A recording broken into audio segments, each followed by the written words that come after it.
السيدات والسادة مستمعي راديو أيامنا FM، أهلا بكم في نشرة لأهم الأخبار تقرأها عليكم علياء جاد. وإليكم العناوين. السيد الرئيس عبد الفتاح السيسي يجتمع مع رئيس مجلس الوزراء ووزير الاتصالات وتكنولوجيا المعلومات. رئيس الوزراء يهنئ فخامة السيد الرئيس السيسي بالعام الميلادي الجديد.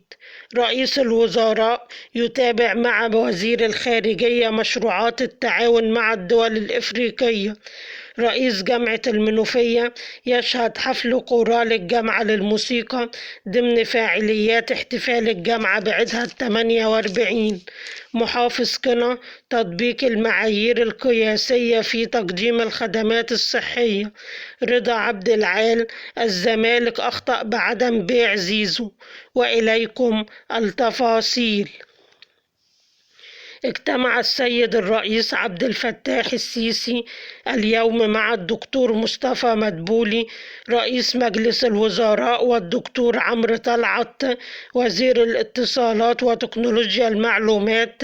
وصرح المتحدث باسم رئاسة الجمهورية بأن السيد الرئيس السيسي قد اطلع خلال الاجتماع على الجهود المبذولة في تنفيذ استراتيجية مصر الرقمية الرامية إلى تطوير صناعة التعهيد.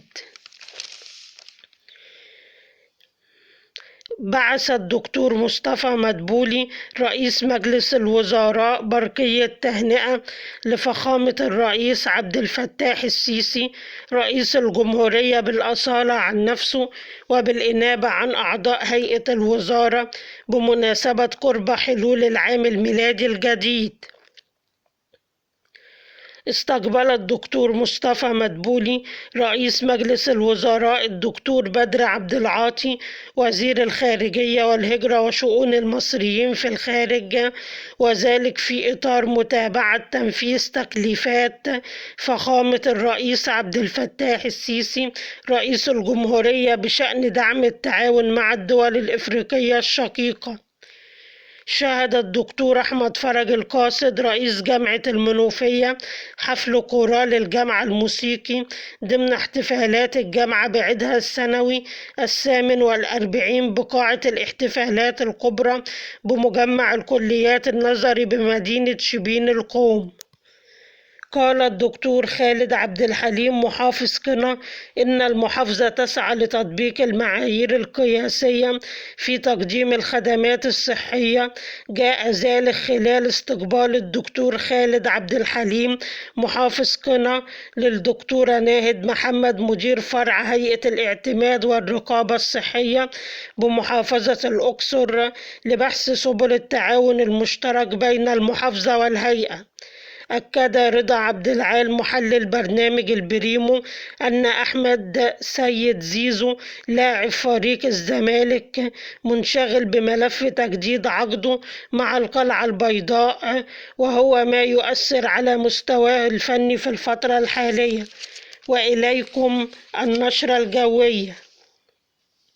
تتوقع الهيئة العامة للأرصاد الجوية أن يسود طقس مائل للبرودة نهارا على القاهرة الكبرى والوجه البحري والسواحل الشمالية، شديد البرودة ليلا وفي الصباح الباكر على أغلب الأنحاء.